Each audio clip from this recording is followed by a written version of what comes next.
किसी ने क्या खूब कहा है, सफल होने के लिए सबसे अच्छा नहीं बल्कि अपने आप से सच्चा होना बहुत ज़रूरी है। यानी ईमानदारी के साथ पढ़ना बहुत ज़रूरी है।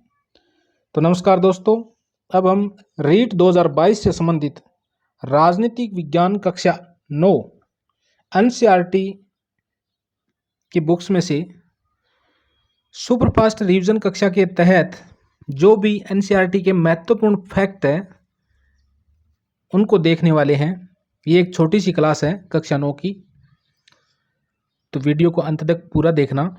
अगर पसंद आए तो अपने दोस्तों को शेयर करना, लाइक करना, सब्सक्राइब करना। चलो स्टार्ट करते हैं। सामाजिक विज्ञान, लोकतांत्रिक राजनीति फर्स्ट यानी कक्षा 9 के अंदर।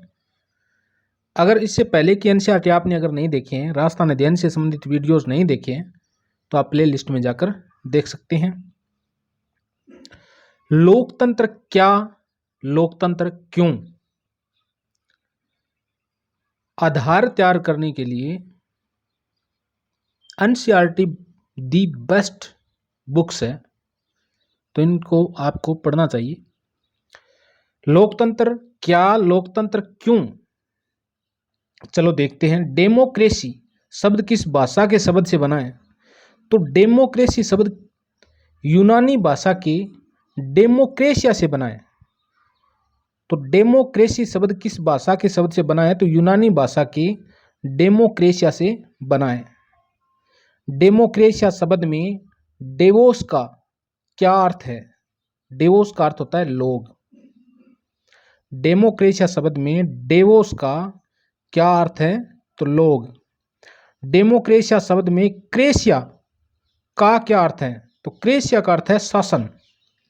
डेमोक्रेसी का शाब्दिक अर्थ क्या है? लोगों का शासन।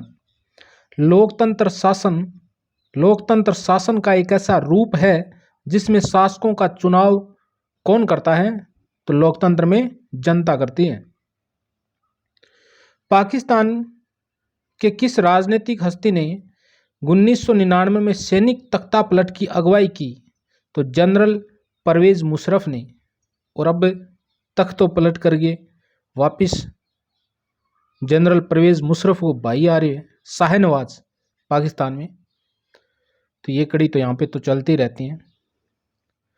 तो 1999 में सैनिक तख्ता पलट की अगुवाई में जनरल परवेज मुशर्रफ ने सरकार बनाई थी। जनरल परवेज मुशर्रफ ने किस ऑर्डर के जरिए 2002 में पाकिस्तान के संविधान को बदल डाला? लीगल फ्रेमवर्क ऑर्डर के जरिए। लीगल फ्रेमवर्क ऑर्डर में क्या प्रावधान था? इस ऑर्डर के अनुसार राष्ट्रपति राष्ट्रीय और प्रांतीय असेंबली को भंग कर सकता है। तो लीगल फ्रेमवर्क ऑर्डर में प्रावधान था, इस ऑर्डर के अनुसार राष्ट्रपति राष्ट्रीय और प्रांतीय असेंबली को भंग कर सकता है। लोकतंत्र में अंतिम निर्णय लेने की शक्ति किसके पास होती है? तो जनता के प्रतिनिधियों के पास होती है। लोकतंत्र किस व्यवस्था पर आधारित होना चाहिए ताकि सत्ता में बैठे लोगों के लिए जीत हार के समान अवसर हो? निष्पक्ष और स्वतंत्र चुनाव पर आधारित। सऊदी अरब में कब तक महिलाओं को वोट देने का अधिकार नहीं था? तो सऊदी अरब में 2015 तक महिलाओं को वोट देने का अधिकार नहीं था। किस देश में अल्पसंख्यक समाज को मतदान का अधिकार नहीं था? एस्टोनिया में। एस्टोनिया में अल्पसंख्यक समाज को मतदान देने का अधिकार नहीं था। ये यूरोप में पड़ता है एस्टोनिया। किस देश की सरकार ने गूगल, याहू जैसी लोकप्रिय साइट बंद कर रखी है? चीन में गूगल और याहू जो साइटें हैं ये बंद कर रखी है। एक लोकतांत्रिक सरकार किस लक्ष्मण रेखा के भीतर काम करती है? संवैधानिक कानून और नागरिक अधिकारों द्वारा खिंची लक्ष्मण रेखा के भीतर काम करती है। लोकतांत्रिक व्यवस्था दूसरे से बेहतर है क्योंकि लोकतंत्र में हमें अपनी गलती ठीक करने का अवसर मिलता है। संविधान निर्माण। नेल्सन मंडेला किस देश से संबंधित है? तो ये दक्षिणी अफ्रीका से संबंधित है, जिसने रंग भेद नीति का विरोध किया था। दक्षिणी अफ्रीका गणराज्य कब बना? तो 26 अप्रैल 1994 में बना। मोतीलाल नेहरू और कांग्रेस के 8 नेताओं ने भारत का संविधान कब लिखा? 1928 में। भारत के संविधान की रूपरेखा कांग्रेस ने किस अधिवेशन में रखी थी? तो 1931 के क्रांची अधिवेशन में। क्रांची अधिवेशन में क्या रूपरेखा रखी गई कि आजाद भारत का संविधान कैसा होगा? आजाद भारत का संविधान कैसा होगा, ये रूपरेखा क्रांची अधिवेशन 1931 में रख दी गई थी। भारतीय संविधान सभा के लिए चुनाव कब हुए? जुलाई 1946 में। भारतीय संविधान सभा की पहली बैठक कब हुई? तो भारतीय संविधान सभा की पहली बैठक 9 दिसंबर 1946 को। वल्लभ भाई पटेल का जन्म कहां पर हुआ था? गुजरात में। अंतरिम सरकार में वल्लभ भाई पटेल किस पद पर रहे? गृह सूचना एवं प्रसारण मंत्री विभाग पर रहे, गृह सूचना एवं प्रसारण मंत्री के पद पर रहे। आजाद भारत में वल्लभ भाई पटेल किस पद पर रहे? तो उप प्रधानमंत्री के पद पर रहे। सरोजिनी नायडू का संबंध किस राज्य से था? तो आंध्र प्रदेश से था सरोजिनी नायडू का संबंध। सरोजिनी नायडू किस राज्य की राज्यपाल रही? तो सरोजिनी नायडू उत्तर प्रदेश की राज्यपाल रही थी नायडू। अब्दुल कलाम आजाद का जन्म कहाँ हुआ? तो अब्दुल कलाम आजाद का जन्म सऊदी अरब में हुआ था। भारत के पहले केंद्रीय मंत्रिमंडल में शिक्षा मंत्री कौन बने थे? अब्दुल कलाम आजाद बने थे।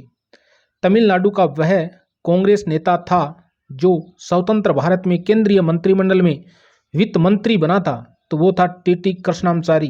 तो टीटी कृष्णामाचारी कहाँ का था? तमिलनाडु का। राजेंद्र प्रसाद का जन्म कहाँ पर हुआ था? बिहार में हुआ था। राजेंद्र प्रसाद का जन्म बिहार में हुआ था। तो राजेंद्र प्रसाद बिहारी बाबू थे।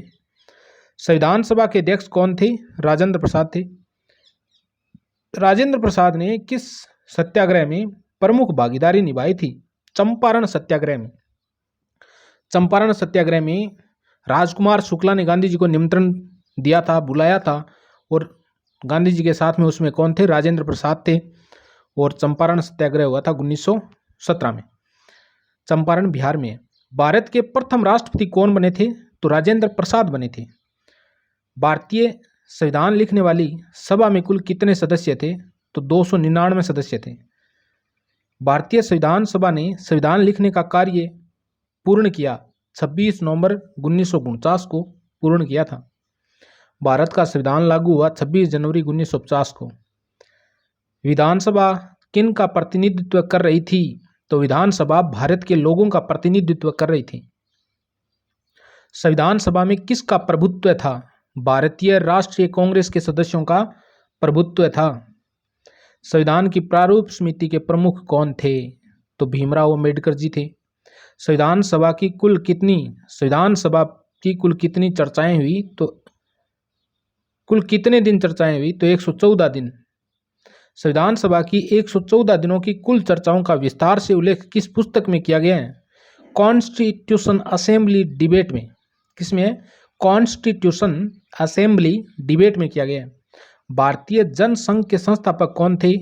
श्यामा प्रसाद मुखर्जी भारतीय जनसंघ के संस्थापक थे। भीमराव अंबेडकर कौन सी पार्टी के संस्थापक रहे?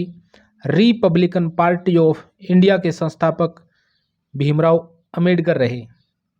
स्वतंत्र भारत की पहली सरकार में कानून मंत्री कौन रहे? भीमराव अंबेडकर जी थे। समाजवादी और पंथ निरपेक्ष शब्द को किस संविधान में जोड़ा गया? तो 42वें संविधान संशोधन 1976 के द्वारा। 426 यानी 76। तो 42वां संविधान संशोधन 1976 में समाजवादी, पंथ निरपेक्ष और एक शब्द और था अखंडता, ये 3 शब्द जोड़े गए थे। चुनावी राजनीति। चुनाव के उद्देश्य से देश को अनेक क्षेत्रों में बांटा गया है जो कहलाते हैं निर्वाचन क्षेत्र। जहाँ अपने राजस्थान ने कितने निर्वाचन क्षेत्र में बांटे हुए हैं? तो राजस्थान ने 200। लोकसभा के लिए देश को कितने निर्वाचन क्षेत्रों में बांटा गया है? 543 में। प्रत्येक राज्य की विधानसभा की सीटों के हिसाब से बांटा गया है। इन सीटों से निर्वाचित प्रतिनिधि क्या कहलाते हैं? तो विधानसभा का वैध तो विधायक ही कहलाएगा। लोकसभा में अनुसूचित जाति के लिए कितनी सीटें आरक्षित है? तो 84 सीटें आरक्षित है। एमएलए, विधायक, सांसद, इनके बारे में कक्षा 6, 7 में बहुत शानदार तरीके से बताया गया है। 6, 7, 8 में तो बहुत शानदार आधार तैयार हो जाएगा राजनीति से संबंधित। उन वीडियोस को देखना चाहिए। लोकसभा में अनुसूचित जनजाति के लिए कितनी सीटें आरक्षित है? 47। भारत में वोट डालने का अधिकार किस आयु वर्ग के मतदाता को है? 18 वर्ष की आयु। भारत में चुनावी उम्मीदवार बनने के लिए न्यूनतम आयु रखी गई है 25 वर्ष। पार्टी के मनोनयन को बोलचाल की भाषा में क्या कहा जाता है? तो टिकट कहा जाता है, टिकट। 1970 में लोकसभा चुनाव में किसने गरीबी हटाओ का नारा दिया था? इंदिरा गांधी ने। 1977 में किसने लोकसभा चुनाव में लोकतंत्र बचाओ का नारा दिया? जयप्रकाश नारायण ने। 1970 के लोकसभा चुनाव में इंदिरा गांधी ने गरीबी हटाओ का नारा दिया। 1977 में लोकसभा चुनाव में लोकतंत्र बचाओ का नारा दिया जयप्रकाश नारायण ने। पश्चिम बंगाल विधानसभा चुनाव में किसने जमीन जोतने वालों को नारा दिया? वामपंथी दल ने। लोकसभा चुनाव में एक निर्वाचन क्षेत्र में कितनी राशि खर्च की जा सकती है? तो 25 लाख रुपए। विधानसभा चुनाव में एक निर्वाचन क्षेत्र में कितनी राशि चुनाव प्रचार में खर्च की जा सकती है? 10 लाख रुपए। मुख्य निर्वाचन आयुक्त की नियुक्ति कौन करता है? तो राष्ट्रपति करता है। ये जो राशि है ये घटती बढ़ती रहती है, अब नए आंकड़ों में और हो सकती है, लेकिन क्वेश्चन आए तो आप एनसीईआरटी के अकॉर्डिंग कर देना, कोई दिक्कत नहीं है, प्रश्न गलत नहीं होगा।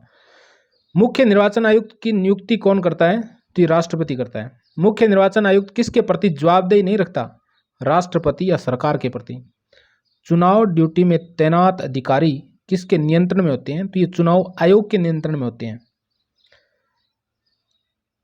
ये भारत की उद्देशिका है। चलो देखते हैं भारत का संविधान उद्देशिका।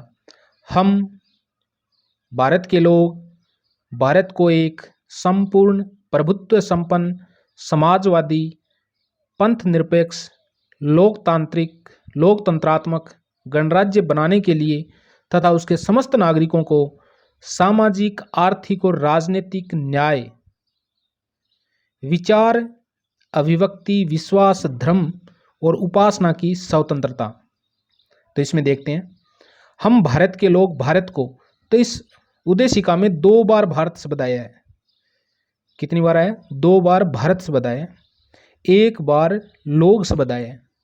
ध्यान में रखना कितने न्याय की बात कर रहा है। हमारी उद्देशिका है ये 3 न्याय की बात करता है। एक तो सामाजिक न्याय की बात करता है, एक आर्थिक न्याय की बात करता है और एक राजनीतिक न्याय की बात करता है। तो कितने न्यायों की बात करता है? 3 प्रकार के न्याय। स्वतंत्रता कितने प्रकार की है? विचार, अभिव्यक्ति, विश्वास, धर्म और उपासना। तो 5 प्रकार की स्वतंत्रता की बात की गई है। किसमें? उद्देशिका में। आगे देखते हैं प्रतिष्ठा और अवसर की समानता और 2 प्रकार की समानता की बात की गई है। एक तो प्रतिष्ठा और एक अवसर की। प्राप्त करने के लिए प्रतिष्ठा और अवसर की समता प्राप्त करने के लिए तथा उन सब में व्यक्ति की गरिमा और राष्ट्र की एकता और अखंडता सुनिश्चित करने वाली बंधुता बढ़ाने के लिए दृढ़ संकल्प होकर अपनी इस संविधान सभा में आज तारीख 26 नवंबर 1949 ईस्वी को एतद द्वारा इस संविधान को अंगीकृत, अधिनियमित और आत्मसमर्पित करते हैं। यानी मिति मार्गशीर शुक्ला सप्तमी संवत 2006 विक्रमी। तो समता कितने प्रकार की है? एक तो प्रतिष्ठा और एक अवसर की समानता, 2 प्रकार की समता की बात की गई है। इससे पहले हमने भारत शब्द 2 बार आया है और उद्देशिका में 1 बार ही संशोधन हुआ है, जो 3 शब्द जोड़े गए थे। कौन कौन से? पंथ निरपेक्ष, समाजवादी और अखंडता, जो 42वें संविधान संशोधन 1976 में जोड़े थे। तो भारतीय उद्देशिका में 1 बार परिवर्तन हुआ है। उद्देशिका में 2 बार भारत शब्द आया है, लोग 1 बार आया है और इसके अलावा इसको अपन और डिटेल से पढ़ेंगे आगे। 3 प्रकार के न्याय की बात की गई है, सामाजिक, आर्थिक, राजनीतिक। और 5 प्रकार की स्वतंत्रता की बात की गई है, विचार, अभिव्यक्ति, विश्वास, धर्म और उपासना की। 2 प्रकार का न्याय है, यानी समानता है। 3 प्रकार के न्याय था, 3 प्रकार का न्याय था। 2 प्रकार की समानता है, प्रतिष्ठा और अवसर की समानता। हम भारत के लोग, भारत को, इनका अर्थ क्या है? हम भारत के लोग, भारत को, इसका अभिप्राय है भारत के संविधान का निर्माण और अधिनियमन भारत के लोगों ने अपने प्रतिनिधियों के माध्यम से किया है, न कि इसे किसी राजा या बाहरी आदमी ने उन्हें दिया है। तो हम भारत के लोग, भारत को, इसका अभिप्राय है कि जो भारत के संविधान का निर्माण है, जो अधिनियम बनाए गए हैं, वो भारत के लोगों के द्वारा निर्वाचित नियुक्त प्रतिनिधियों के माध्यम से बनाए। प्रभुत्व संपन्न, लोगों को अपने से जुड़े हर मामले में फैसला करने का सर्वोच्च अधिकार है। कोई भी बाहरी शक्ति भारत की सरकार को आदेश नहीं दे सकती। भारत एक प्रभुत्व संपन्न राष्ट्र है। सीधा सा मतलब यही है कि भारत के ऊपर किसी का कोई दबाव नहीं है, अपने निर्णय स्वयं लेता है। पंथ निरपेक्ष, पंथ निरपेक्ष का अर्थ होता है कि नागरिकों को किसी भी धर्म को मानने की पूरी स्वतंत्रता है, यानी देश का नागरिक कोई भी धर्म मान सकता है, लेकिन कोई धर्म आधिकारिक नहीं है। सरकार सभी धार्मिक मान्यताओं और आचरणों को समान मानेगी, लेकिन राजधर्म कोई नहीं होगा। देश की पंथ निरपेक्ष का मतलब होता है देश में रहने वाले लोग किसी भी प्रकार के धर्म को, किसी भी धर्म को मान सकते हैं, लेकिन सरकार किसी भी एक धर्म को आश्रय नहीं देगी, राजधर्म घोषित नहीं करेगी। वो पंथ निरपेक्ष है। समाजवादी, समाज में संपदा सामूहिक रूप से पैदा होती है और समाज में उसका बंटवारा समानता के साथ होना चाहिए। सरकार जमीन और उद्योग धंधों की हकदारी से जुड़े कायदे कानून इस तरह बनाएं कि सामाजिक आर्थिक असमानताएं कम हो। वो समाजवादी है। लोकतंत्रात्मक का क्या अर्थ है? सरकार का एक ऐसा स्वरूप जिसमें लोगों को समान राजनीतिक अधिकार प्राप्त हो और लोग अपने शासन का चुनाव करते हैं और उसे जवाबदेह बनाते हैं। यह सरकार कुछ बुनियादी नियमों के अनुरूप चलती है, वही क्या होता है? लोकतंत्रात्मक होता है। गणराज्य का क्या अर्थ होता है? शासन का प्रमुख लोगों द्वारा चुना हुआ व्यक्ति होगा, न कि किसी वंश या राज खानदान का। तो गणराज्य का अर्थ होता है कि शासन का, जो शासन चलाने वाला प्रमुख होता है, वो लोगों द्वारा निर्वाचित होता है, चुना हुआ होता है। न्याय का क्या मतलब है? नागरिकों के साथ उनकी जाति, धर्म और लिंग के आधार पर भेदभाव नहीं किया जा सकता। ये न्याय का अर्थ है। एक शब्द आया स्वतंत्रता, यानी नागरिक कैसे सोचें, किस तरह अपने विचारों को अभिव्यक्त करें और अपने विचारों पर किस तरह अमल करें, इस पर कोई अनुचित पाबंदी नहीं है। यानी बोलने की, चालने की, रहने की, खाने पीने की, संगठन बनाने की, ये स्वतंत्रताएं हैं। तो नागरिक कैसे भी सोचे, किसी भी तरह अपने विचारों को अभिव्यक्त करें, ये स्वतंत्रता है। समता, 2 प्रकार की समता दी गई थी, 5 प्रकार की स्वतंत्रता थी उद्देशिका में। तो समता का मतलब क्या है? कानून के समक्ष सभी लोग समान हैं। पहले से चली आ रही सामाजिक असमानताओं को समाप्त होना होगा। सरकार हर नागरिक को समान अवसर उपलब्ध कराने की व्यवस्था करें। बंधुता का क्या अर्थ है? हम सभी ऐसा आचरण करें जैसे कि हम एक परिवार के सदस्य हो। कोई भी नागरिक किसी दूसरे नागरिक को अपने से कमतर न माने, नीचा दिखाने की कोशिश न करे। बंधुता का मतलब यही है, भाईचारा। संस्थाओं का कामकाज, देश का राष्ट्र अध्यक्ष होता है राष्ट्रपति। औपचारिक रूप से देश का सबसे बड़ा अधिकारी कौन होता है? तो ये राष्ट्रपति होता है। सरकार का प्रमुख होता है, तो सरकार का जो प्रमुख होता है वो प्रधानमंत्री होता है। किसकी सिफारिश पर मंत्रियों की नियुक्ति की जाती है? तो प्रधानमंत्री की सिफारिश पर राष्ट्रपति के द्वारा मंत्रियों की नियुक्ति की जाती है। ये क्वेश्चन बहुत बार पूछा गया है। प्रधानमंत्री की नियुक्ति होती है, निर्वाचित होता है, मनोनीत होता है, तो प्रधानमंत्री और मंत्रियों की क्या होती है, नियुक्ति होती है। संसद में राष्ट्रपति के अलावा और कौन कौन से भाग होते हैं, एक तो लोकसभा होती है और एक राज्यसभा होती है। प्रधानमंत्री को किस सदन में बहुमत का समर्थन होना आवश्यक है, तो लोकसभा में बहुमत होना आवश्यक है। भारत सरकार ने दूसरा जातीय आयोग कब गठित किया था, तो 1979 में किया था, 1979 में।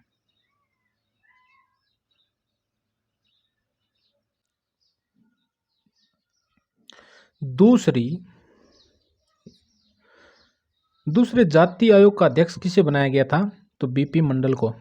बीपी मंडल ने क्या सिफारिश की कि सरकारी नौकरी में सामाजिक और शैक्षणिक दृष्टि से पिछड़े वर्ग के लिए 27% आरक्षण की सिफारिश की। किस पार्टी में चुनावी घोषणा पत्र में मंडल आयोग की सिफारिश लागू करने की बात कही गई, तो जनता दल ने कही थी। अन्य पिछड़े वर्ग को 27% आरक्षण कब लागू किया गया, तो अन्य पिछड़ा वर्ग को 13 अगस्त 1990 को अन्य पिछड़ा वर्ग को 27% आरक्षण है ये लागू कर दिया गया। भारत में आरक्षण क्यों आवश्यक है? विभिन्न जातियों के बीच असमानता के कारण ही नौकरी में आरक्षण आवश्यक है और लोगों को बराबरी का मौका मिले और सरकारी नौकरियों में उचित प्रतिनिधित्व मिले, इसलिए आरक्षण की आवश्यकता है। अगर संसद में पारित किसी सरकारी निर्णय पर विवाद हो तो इसका निपटारा कौन करता है, तो सर्वोच्च न्यायालय। कौन करता है? सर्वोच्च न्यायालय। अगर संसद में है तो सर्वोच्च न्यायालय करेगा और विधानमंडल में है तो उच्च न्यायालय करेगा। इंदिरा, साहिनी एवं अन्य बनाम भारत सरकार मामला किससे संबंधित है, तो ये आरक्षण से संबंधित है। इंदिरा, साहिनी एवं अन्य बनाम भारत सरकार मामला किससे संबंधित है, तो यह आरक्षण से संबंधित है। भारत में सभी नीतिगत फैसले कौन करता है? प्रधानमंत्री और कैबिनेट करती हैं। मंत्रियों द्वारा किए गए फैसले को लागू करने की जिम्मेदारी किसकी होती है, तो नौकरशाह की होती है। नागरिकों और सरकार के बीच विवादों को अंत तक अनसुलझा जाता है सर्वोच्च न्यायालय। नागरिकों और सरकार के बीच विवादों को अंत तक अनसुलझा जाता है, यानी अंत तक कौन सुलझा देता है, तो ये सर्वोच्च न्यायालय सुलझाता है। देश में विधि निर्माण करने का कार्य संसद का है, इसे कहा जाता है विधायिका। सरकारी पैसे पर किसका नियंत्रण होता है, तो संसद का नियंत्रण होता है।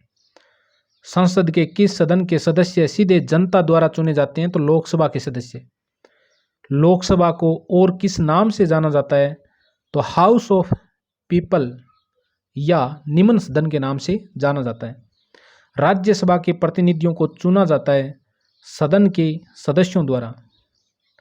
राज्यसभा को और किस नाम से जाना जाता है, council of state, council of states के नाम से जाना जाता है। राज्यसभा का क्या कार्य है, तो राज्यसभा का क्या कार्य है, विभिन्न राज्य क्षेत्र और संघीय इकाइयों के हितों की निगरानी करना। भारत का राष्ट्रपति किस सदन का सदस्य होता है? किसी भी सदन का सदस्य नहीं होता है। जो भारत का राष्ट्रपति होता है वो किसी भी सदन का सदस्य नहीं होता है। संसद के किस भाग को अपर हाउस कहा जाता है, तो राज्यसभा को अपर हाउस कहा जाता है। संसद के किस भाग को लोअर हाउस कहा जाता है, तो लोकसभा को, यानी निम्न सदन और उच्च सदन। उच्च सदन राज्यसभा को और निम्न सदन लोकसभा को। अपर हाउस का मतलब होता है उच्च सदन और लोअर हाउस निम्न सदन। लोकसभा और राज्यसभा में सर्वोच्च अधिकार किसके पास है? लोकसभा और राज्यसभा में सर्वोच्च अधिकार किसके पास है, तो राज्यसभा। किस कानून को पारित करने के लिए किन किन की आवश्यकता होती है, तो लोकसभा, राज्यसभा और राष्ट्रपति। अगर कोई कानून बनाना है तो उसके लिए लोकसभा, राज्यसभा और राष्ट्रपति तीनों की आवश्यकता होगी। जैसे कोई विधेयक है लोकसभा में आया, लोकसभा ने पारित किया, राज्यसभा में गया, राज्यसभा ने पारित किया तो किसके पास जाएगा? राष्ट्रपति के पास। और राष्ट्रपति जैसे ही क्या करेंगे? हस्ताक्षर करेंगे तो वो अधिनियम बन जाएगा। अगर लोकसभा और राज्यसभा में किसी मुद्दे पर अंतिम फैसला नहीं हो पाए तो क्या किया जाएगा? तो अनुच्छेद 108 के तहत राष्ट्रपति है वो संयुक्त अधिवेशन बुलाएगा और दोनों का संयुक्त बैठक करवाएगा। बजट के मामले में अधिक अधिकार किसके पास है? तो ये लोकसभा के पास है। सरकार का बजट से संबंधित कोई कानून लोकसभा पारित कर दे और राज्यसभा उसे खारिज कर सकती है क्या? तो नहीं कर सकती। अगर कोई पैसे से संबंधित कोई विधेयक लोकसभा में पास हो जाए तो राज्यसभा उसे कितने दिन तक रोक सकती है? तो राज्यसभा 14 दिन तक रोक सकती है और संशोधन का सुझाव दे सकती है। मंत्रिपरिषद को नियंत्रित कौन सा सदन करता है? तो लोकसभा करता है। प्रधानमंत्री बनने के लिए किस में बहुमत हासिल करना आवश्यक है? तो लोकसभा में। यदि लोकसभा सदस्यों को मंत्रिपरिषद पर विश्वास नहीं हो तो क्या होगा? प्रधानमंत्री सभी मंत्रियों के साथ पद त्याग कर देंगे। क्या राज्यसभा में अविश्वास प्रस्ताव लाया जा सकता है? नहीं लाया जा सकता। सरकार की नीतियों को कार्य रूप देने का कार्य कौन करता है? तो कार्यपालिका करती है। प्रधानमंत्री के लिए कोई प्रत्यक्ष चुनाव नहीं होता है। राष्ट्रपति प्रधानमंत्री को नियुक्त करता है। राष्ट्रपति किसे प्रधानमंत्री नियुक्त करता है? तो राष्ट्रपति लोकसभा में बहुमत वाली पार्टी के नेता को प्रधानमंत्री नियुक्त करता है। प्रधानमंत्री का कार्यकाल होता है अनिश्चित। जब तक लोकसभा में बहुमत है तब तक प्रधानमंत्री है। प्रधानमंत्री किसे मंत्री बना सकता है? तो लोकसभा के सदस्यों को। प्रधानमंत्री को जो अच्छा टैलेंटेड जिस क्षेत्र में बंदा लगेगा उसको बना सकते हैं। अगर कोई मंत्री लोकसभा का सदस्य नहीं है तो उसे कितने समय के भीतर लोकसभा के दोनों सदनों में से किसी एक सदन की सदस्यता लेना अनिवार्य है? तो 6 महीने के भीतर। कैबिनेट मंत्री किसे बनाया जाता है? तो वरिष्ठ नेता को। मंत्रिपरिषद के सिर्फ समूह को क्या कहा जाता है? तो मंत्रिपरिषद के सिर्फ नहीं, ये सर्वोच्च है। मंत्रिपरिषद के सर्वोच्च समूह को क्या कहा जाता है? तो कैबिनेट मंत्री कहा जाता है। कैबिनेट मंत्रियों की संख्या होती है 25। कौन से मंत्री विशेष रूप से आमंत्रित किए जाने पर ही कैबिनेट की मीटिंग में भाग लेते हैं? एक तो स्वतंत्र प्रभार वाले मंत्री और एक राज्य मंत्री होते हैं। इनको अगर आमंत्रित करेंगे तो ये कैबिनेट की मीटिंग में भाग लेंगे, अन्यथा भाग नहीं लेंगे। राज्य मंत्री होते हैं, कैबिनेट मंत्रियों के सहयोगी मंत्री होते हैं। कैबिनेट में लिए गए फैसले की जिम्मेदारी होती है संपूर्ण कैबिनेट मंत्रियों की होती है। जो प्रधानमंत्री अपना पक्ष छोड़ता है तो पूरी कैबिनेट मंत्रिमंडल इस्तीफा देती है। कहने का तात्पर्य यह है कि यदि प्रधानमंत्री अपना पद छोड़ देता है तो पूरी जो कैबिनेट मंत्रिमंडल होती है ना, वो उनको इस्तीफा देना पड़ता है। कैबिनेट के भीतर सबसे प्रभावशाली व्यक्ति कौन होता है? तो प्रधानमंत्री होता है। कौन सी सरकार में प्रधानमंत्री अपने विवेक से फैसले नहीं ले पाता है? तो गठबंधन की जो सरकार बनती है उसमें प्रधानमंत्री अपने विवेक से फैसले नहीं कर सकता है। भारत में कौन सा पद केवल नाम के अधिकारों का प्रयोग करता है? राष्ट्रपति। राष्ट्रपति का चुनाव कौन करवाता है? तो संसद सदस्य और राज्य की विधानसभाओं के सदस्य मिलकर राष्ट्रपति का चुनाव करते हैं। राष्ट्रपति के प्रमुख कार्य यानी भारत के मुख्य न्यायाधीश, सर्वोच्च न्यायालय के न्यायाधीश, राज्य के उच्चतम न्यायालय के न्यायाधीश, राज्यपाल, चुनाव आयुक्त, दूसरों देशों में राजदूत आदि की क्या करता है? नियुक्ति करता है। भारतीय रक्षा बलों का सुप्रीम कमांडर कौन होता है? राष्ट्रपति। राष्ट्रपति अपने अधिकारों का इस्तेमाल किसकी सलाह पर करता है? तो मंत्रिमंडल की सलाह पर। क्या राष्ट्रपति मंत्रिपरिषद की सलाह को पुनर्विचार के लिए लौटा सकता है? कह सकता है, हाँ कह सकता है। लेकिन यदि मंत्रिमंडल दोबारा प्रस्ताव को भेजे तो राष्ट्रपति को उस पर हस्ताक्षर करने के लिए राष्ट्रपति बाध्य होता है। भारत में किस तरह की न्यायपालिका व्यवस्था है? तो भारत में एकीकृत व्यवस्था है। कौन सी संस्था है जो सत्ताधारी पार्टी की मर्जी के मुताबिक काम नहीं करती? तो ये न्यायपालिका है। जो सत्ताधारी पार्टी के मुताबिक काम नहीं करती है, वो अपने न्याय संगत जो अच्छा काम होता है वही करती है अपने हिसाब से, उस पर कोई दबाव नहीं होता है किसी का। सर्वोच्च न्यायालय और उच्च न्यायालय के न्यायाधीशों की नियुक्ति कौन करता है? तो राष्ट्रपति करता है। सर्वोच्च न्यायालय का मुख्य न्यायाधीश किसे बनाया जाता है? तो वरिष्ठ न्यायाधीश को बनाने की परंपरा है, कई बार परंपरा तोड़ी भी गई है। सर्वोच्च न्यायालय के मुख्य न्यायाधीश को पद से हटाने के लिए कौन सी प्रक्रिया आवश्यक है? तो राष्ट्रपति को हटाने की प्रक्रिया आवश्यक है, तो महाभियोग चलाया जाता है। सर्वोच्च न्यायालय के मुख्य न्यायाधीश को पद से हटाने के लिए बहुमत आवश्यक है। दोनों सदनों में अलग अलग 2/3 बहुमत की आवश्यकता पड़ती है। ठीक है। देश में संविधान की व्याख्या का अधिकार किसके पास है? तो देश में संविधान की व्याख्या का अधिकार सर्वोच्च न्यायालय और उच्च न्यायालयों के पास है। किसने यह आदेश दिया कि संसद संविधान के मूलभूत सिद्धांत को बदल नहीं सकती? तो सर्वोच्च न्यायालय ने, यानी ढांचा परिवर्तन नहीं कर सकती संविधान का। कौन सी संस्था है जो मौलिक अधिकारों के रक्षक के रूप में कार्य करती है? तो सर्वोच्च न्यायालय है, ये मौलिक अधिकारों के रक्षक के रूप में कार्य करते हैं। भारत का संविधान भारत के लोगों को कितने मौलिक अधिकार प्रदान करता है? 6 मौलिक अधिकार प्रदान करता है। एक तो समानता का अधिकार है, एक स्वतंत्रता का है, एक शोषण के विरुद्ध है, एक धार्मिक स्वतंत्रता का अधिकार है, एक शैक्षिक और सांस्कृतिक अधिकार है, एक संवैधानिक उपचारों का अधिकार है। और इसी के साथ कक्षा 9th की पॉलिटिकल पूर्ण होती है। अब ओनली फॉर कक्षा 10th की पॉलिटिकल साइंस रही है और अन्य पूरी की पूरी एनसीईआरटी कक्षा 6 से लेकर 10th तक, मतलब 10th रही है, कक्षा 6 से 9th तक। और राजस्थान अध्ययन कक्षा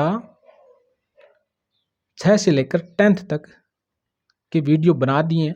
अगर आपने नहीं देखे हैं तो आप प्ले लिस्ट में जाकर देख सकते हैं। अगर आपको वीडियो अच्छा लगा है तो लाइक शेयर सब्सक्राइब करें, कम से कम लाइक तो बनता है। और रीड के लिए एनसीईआरटी पढ़नी ही चाहिए, चाहे आप मेरे वीडियो देखो या ना देखो।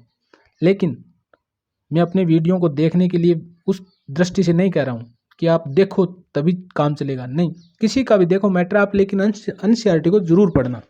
ओके।